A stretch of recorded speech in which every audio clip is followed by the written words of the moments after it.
여러분, 스승이라는 단어를 들으면 어떤 분이 떠오르십니까? 여러분들에게도 평생 잊을 수 없는 선생님이 한 분쯤은 계실 것입니다. 어렵고 힘들었던 시절 따뜻하게 격려해 주셨던 선생님, 또 포기하려던 마음을 붙들어 주셨던 선생님, 그 선생님의 한마디가 지금도 여러분의 가슴에 살아 있을 것입니다. 좋은 스승은 단순히 지식을 전하는 것이 아닙니다.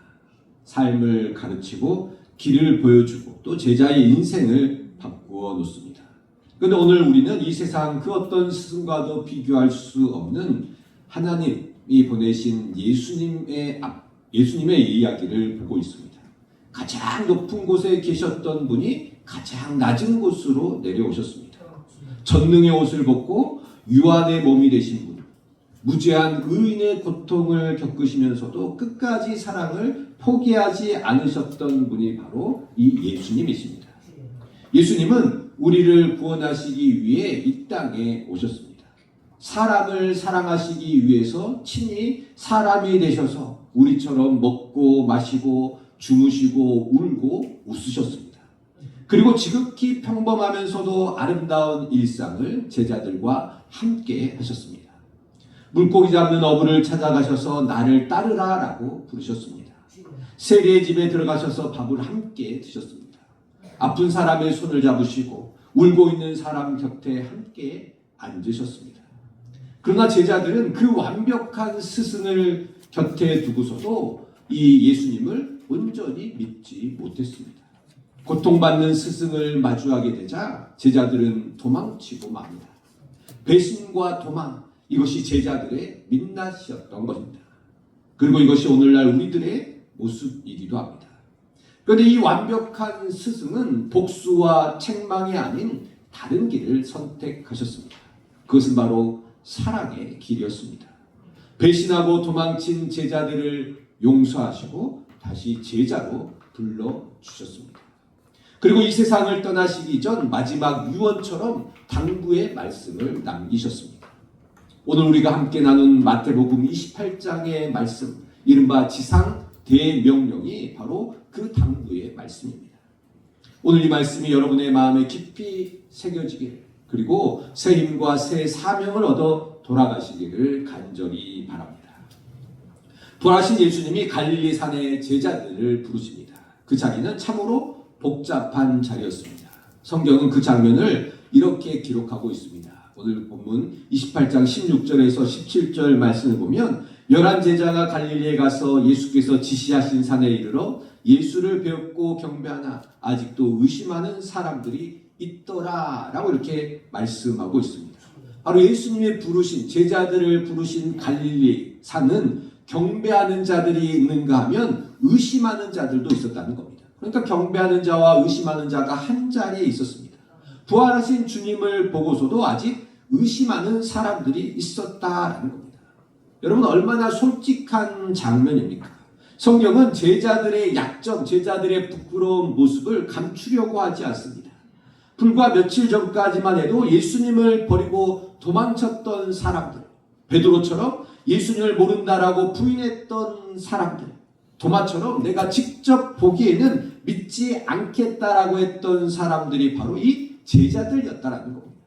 그러나 예수님은 이 불완전한 제자들을 그대로 받아주십니다.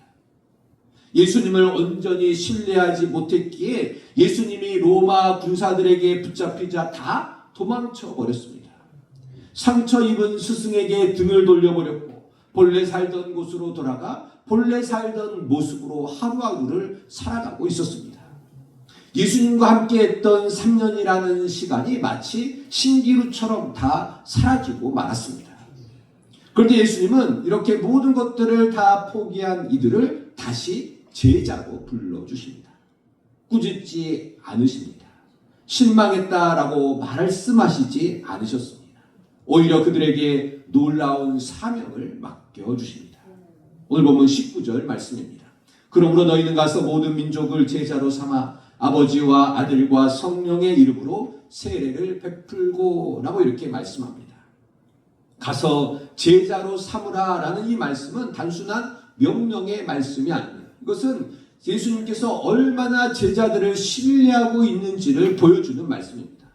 여러분, 스승을 배신하고 도망쳤던 사람들에게 가서 제자를 삼으라 라는 말씀입니다. 이 말은 바꿔 말하면 뭐냐? 너희들도 나처럼 스승이 되라 라는 말씀이라는 겁니다. 여러분, 얼마나 큰 사랑의 말씀입니까? 이 세상은 성공한 사람들을 쓰려고 합니다. 하지만 실패한 사람을 다시 일으켜 세우시는 것, 이것이 바로 예수님의 방식이라는 겁니다. 사랑하는 성도 여러분, 오늘 이 말씀은 2000년 전 제자들에게만 주신 말씀이 아닙니다. 지금 이 자리에 앉아 계신 여러분들에게 주시는 말씀이기도 합니다. 여러분, 우리도 살아오면서 얼마나 많이 실패했었습니까? 주님 앞에 차마 고개 들지 못할 부끄러운 일들을 얼마나 많이 저질렀습니까? 예수님을 믿는다라고 입술로는 고백하면서도 조금만 손해가 오고 손가락질이 들어오면 슬그머니 뒤로 물러나 버렸었습니다. 인생이 좀 편안하고 살만해지면 언제 그랬냐는 듯이 주님을 까마득히 잊고 살았던 날들이 수두룩합니다. 내 인생의 풍랑 앞에서는 남을 원망하고 미워했었고 스승에게 등을 돌렸던 저 갈릴리의 겁쟁이 제자들의 모습이 사실은 오늘 저와 여러분의 부끄러운 모습이기도 합니다. 그러나 우리 주님은 그런 우리들을 절대로 내치지 않으십니다. 못자국 난 손으로 무너진 우리의 가슴을 어루만지며 우리들을 다시 불러주십니다. 내가 실패했어도 괜찮다. 내가 나를 배신하고 도망쳤어도 괜찮다. 내 과거의 허물이 얼마나 크든 나는 상관하지 않겠다. 사랑하는 내 아들아, 사랑하는 내 딸아, 이제 그만 낙심하고 다시 일어나라. 내가 너를 나의 거룩한 일에 다시 사용하겠다라고 말씀하십니다. 사랑하는 성도 여러분, 이것이 바로 가슴이 터질 것 같은 주님의 사랑입니다. 예수님은 흠없고 깨끗하며 법 없어도 살 것 같은 완벽한 사람을 찾아서 쓰시는 분이 아니라는 겁니다. 예수님이 쓰시는 사람은 오직 하나, 용서받은 사람이요 주님의 십자가의 사랑으로 회복된 사람을 주님께서 찾아서 쓰신다라는 겁니다. 내가 이제 나이가 많이 들어서, 내가 이제 몸이 아파서, 내가 배운 게 없고 가진 것이 없어서 하나님의 일을 어떻게 합니까? 라고 말하며 뒤로 물러서지 마십시오. 주님은 우리의 능력이나 자격을 보지 않으십니다. 주님이 보시는 것은 오직 하나, 스승의 그 사랑에 감격하여 눈물 흘리는 우리의 중심만을 보실 뿐입니다. 가서 제자로 삼으라라는 이 말씀은 먼 나라 낯선 사람에게만 해당되는 것이 아닙니다. 우리의 가정에서, 우리의 이웃으로부터 시작되는 것입니다. 우리 곁에 있는 자녀들에게, 또 손자, 손녀에게, 이웃에게 우리의 삶으로 예수님을 보여주는 것, 그것이 바로 제자를 삼는 일의 시작인 것입니다. 말씀 한마디, 따뜻한 밥 한 끼, 진심 어린 기도 한 번이 누군가의 인생을 바꿀 수도 있는 것입니다. 여러분의 삶 자체가 살아있는 복음이 되는 것입니다. 우리는 손해보기 싫어서, 또 고통이 무서워서, 불확실성이 두려워서, 또 시간이 없어서, 피곤해서라는 여러 가지 이유를 대며 믿는다고 말하면서 진정으로 예수님의 참된 제자가 되기를 거부할 때가 있습니다. 그러나 오늘 예수님은 이제 우리에게 이런 오랜 습관을 벗어 던지라라고 말씀하십니다. 그리고 내가 너희를 사랑하며 하나님 나라의 말씀을 선포한 것처럼 너희도 사랑하고 용서하며 하나님 나라의 말씀을 전하라라고 당부하고 계십니다. 예수님은 실패를 딛고 일어선 제자들에게 이제 두 번째 당부를 하십니다. 20절 말씀을 보면 내가 너에게 분부한 모든 것을 가르쳐 지키게 하라라고 이렇게 말씀합니다. 내가 분부한 모든 것, 여기서 중요한 것은 모든이라는 단어입니다. 일부가 아니라 주님은 말씀의 일부만을 지키라는 것이 아니라 모든 말씀을 지키라라고 이렇게 말씀하고 계십니다. 내가 마음에 드는 것, 지키기 편한 것만 골라서 적당히 타협하라라고 말씀하지 않으셨습니다. 마음에 들던 마음에 들지 않던 것, 내 상황에 맞든 맞지 않든 주님이 말씀하신 그 말씀이라면 모든 말씀에 온전히 순종하라라는 것입니다. 우리는 하나님의 말씀을 내 입맛대로 또 내 취향대로 골라서 받아들일 때가 얼마나 많이 있었습니까? 복을 주시겠다, 너를 지켜주겠다라는 달콤한 말씀은 아멘으로 크게 받아들이면서 나를 쳐서 복종시켜야 하는 무거운 말씀 앞에서는 슬그머니 한 발을 뒤로 뺄 때가 있었습니다. 원수를 사랑하라라는 말씀은 내 자존심이 허락치 않아서 외면했고, 내 이웃을 내 몸과 같이 사랑하라는 말씀은 당장 내 주머니가 가벼워질 것 같아서 부담스럽기만 합니다. 오른편 뺨을 치거든 왼편도 돌려대라, 나를 따라오려거든 자기를 부인하고 자기 십자가를 지라라는 말씀은 도무지 이 험한 세상에서 지키며 살 수 없는 불가능한 말씀이다라고 생각하고 아예 귀를 닫아버리기도 했었습니다. 그러나 예수님은 모든 것을 가르쳐 지키게 하라라고 말씀하십니다.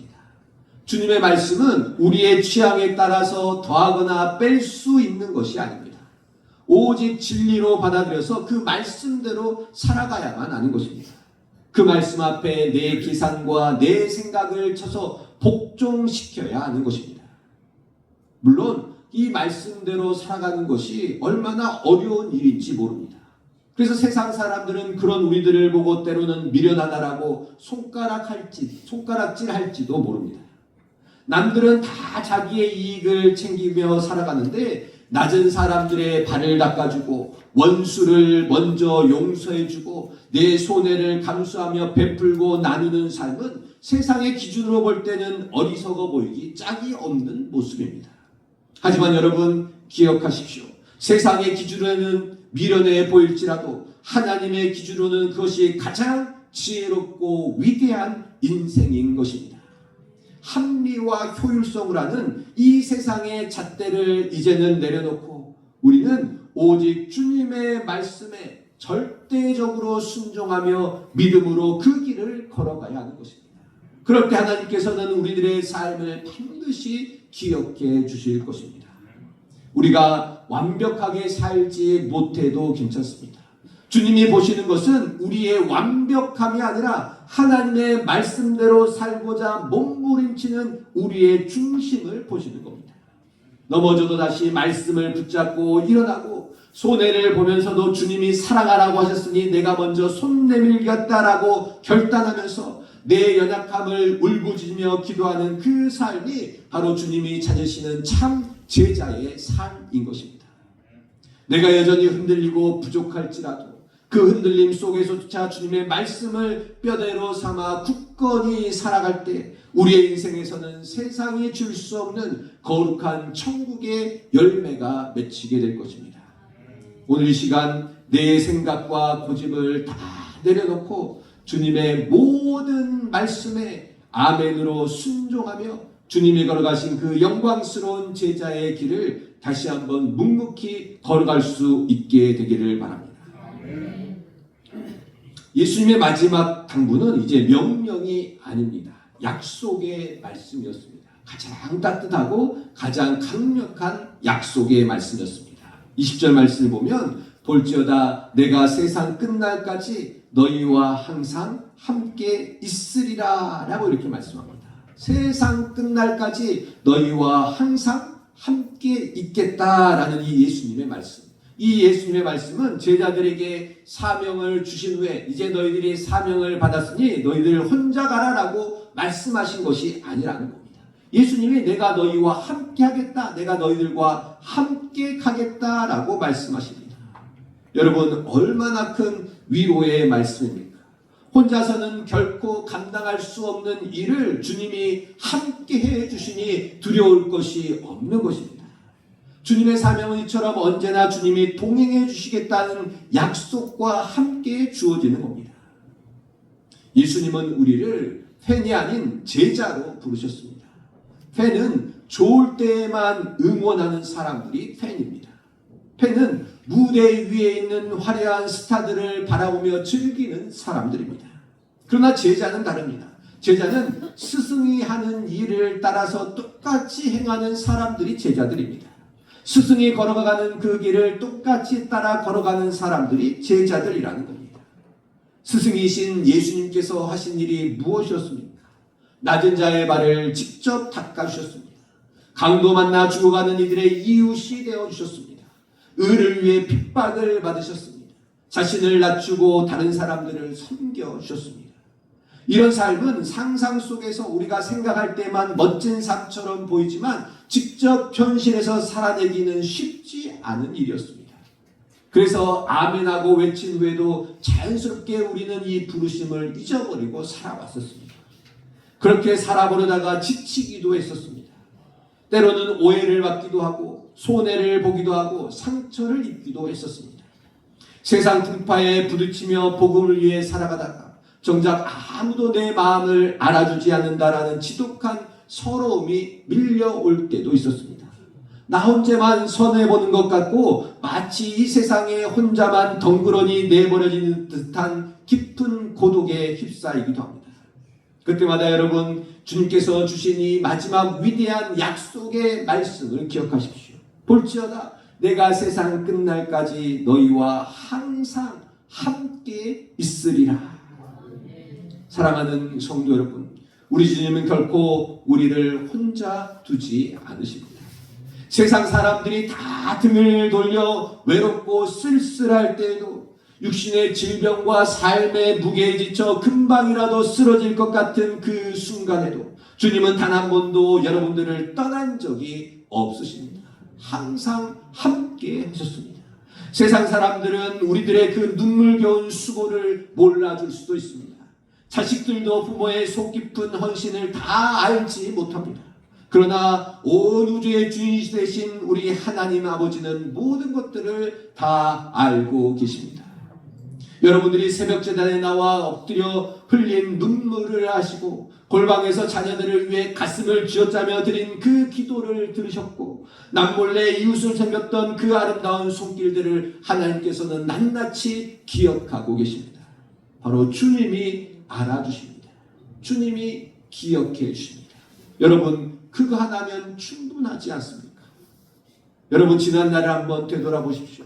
여러분들의 그 모진 세월 속에서도 낙심하지 않고 포기하지 않고 끝까지 이 믿음의 자리를 지켜오신 것, 이것이 정말 우리의 힘과 의지로만 된 것이 아니라는 것을 우리가 잘 알고 있지 않습니까? 내가 낙심하며 손을 놓아버린 그 순간에도 주님이 내 손을 끝까지 놓지 않고 꽉 붙들어 주셨기 때문에 오늘 우리가 이 자리까지 올 수 있었다는 겁니다. 자갈길을 걷고 험한 고갯길을 넘을 때마다 주님이 곁에서 우리와 함께 동행해 주셨고 도무지 일어설 힘이 없을 그 순간에도 우리를 품에 안고 걸어주셨기에 오늘 우리가 이 자리까지 올 수 있었던 것입니다. 히브리서 13장 5절에 보면 내가 결코 너희를 버리지 아니하고 너희를 떠나지 아니하니라 라고 말씀하셨습니다. 여러분이 결코라는 말씀을 보십시오. 어떤 상황에서도 어떤 조건에서도 주님께서는 결코 우리들을 버리지 않으신다라고 약속해 주십니다. 우리가 살다 보면 때로는 몸이 연약해져서 무너지고 병원 침대에 누워서 이제 내 인생은 이렇게 다 끝난 것이 아닌가라는 깊은 탄식이 나올 때가 있습니다. 자식들은 다 제 살 길 바빠서 떠나버리고 적막한 방에 홀로 앉아서 숨소리조차 외롭게 느껴지는 밤이 가끔씩 찾아오기도 합니다. 세월의 무게를 이기지 못해 이제 우리의 겉사람은 날로 낡아져가고 무릎은 점점 시려오고 허리는 점점 굽어 기력이 다 쇠해질 때가 오게 될 것입니다. 세상은 늙고 병들면 쓸모없다라고 뒤로 밀쳐놓을지 모릅니다. 하지만 우리 주님은 바로 그 순간 가장 깊은 고독과 질병의 자리에 그 눈물의 골방에 먼저 와서 기다리고 계십니다. 항상 함께 하겠다. 결코 너희를 버리지 아니하겠다. 여러분이 건강할 때만 주님이 함께 계시는 것이 아니라 기도가 펄펄 살아있고 믿음이 좋을 때만 곁에 계시는 것이 아니라는 겁니다. 내가 너무나 아파서 주님의 이름조차 부르지 못하고 신음하고 있는 그 순간에 실패하여 낙심한 채 고개를 숙이고 있는 그 순간에 주님은 그 피 묻은 손으로 우리들의 눈물을 닦아주시며 속삭여 주십니다. 내가 너를 십자가의 핏값으로 샀는데 내가 너를 어떻게 버리겠느냐. 나는 너를 결코 절대로 떠나지 않는다.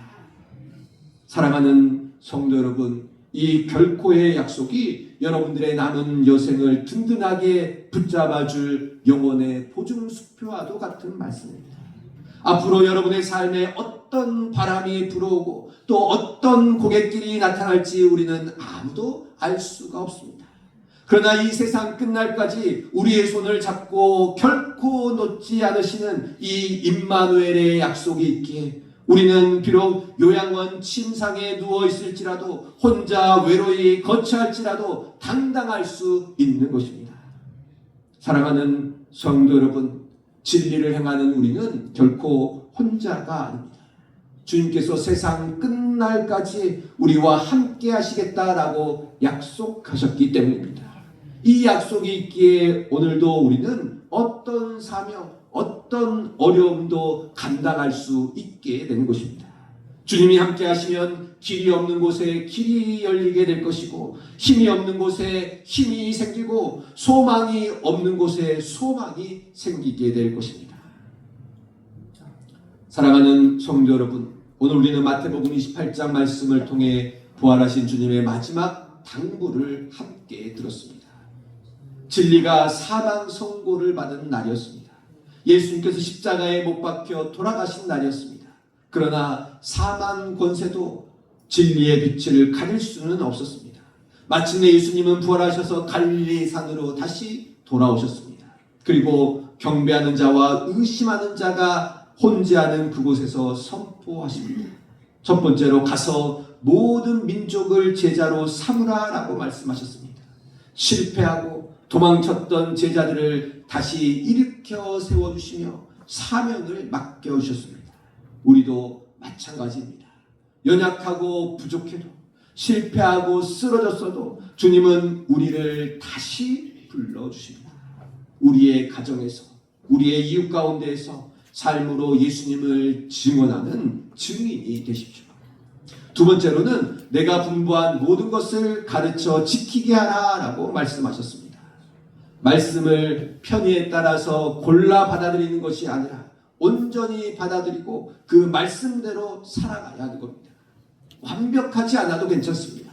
포기하지 않고 말씀을 끝까지 붙잡고 나아가는 것, 그것이 바로 주님의 참된 제자의 모습입니다. 씨앗을 심는 사람은 반드시 열매를 거두게 될 것입니다. 세 번째로는 내가 세상 끝날까지 너희와 항상 함께 있으리라 라고 약속해 주셨습니다. 이 약속이 오늘 우리 모두에게 새롭게 임하기를 바랍니다.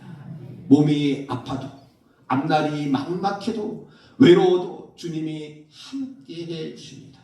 결코 우리를 버리지 않으시고 결코 우리를 떠나지 않으시는 주님이 오늘도 우리와 함께 계십니다. 이 말씀에 마음이 두근거리지만 일상에서 그런 삶을 살아낼 자신은 없을 수도 있습니다. 또는 이미 복음을 위해 살다가 여러 상처를 입으신 분도 계실 겁니다. 그럴 때마다 이 예수님의 마지막 약속을 기억하십시오. 볼지어다 내가 세상 끝날까지 너희와 항상 함께 있으리라. 이 약속이 여러분의 오늘을 붙들어주고 여러분의 내일을 인도해 줄 것입니다. 사명의 길이 힘겹게 느껴질 때마다 이 말씀을 떠올리십시오. 주님이 오늘도 나와 함께 하신다. 주님이 끝까지 나와 함께 하신다. 사랑하는 성도 여러분, 부활하신 스승 예수님의 이 마지막 당부를 마음속 깊이 새기시고 예수님이 약속하신 동행의 그 약속의 능력을 힘입어 오늘도 담대하게 살아가는 저와 여러분이 되시기를 바랍니다.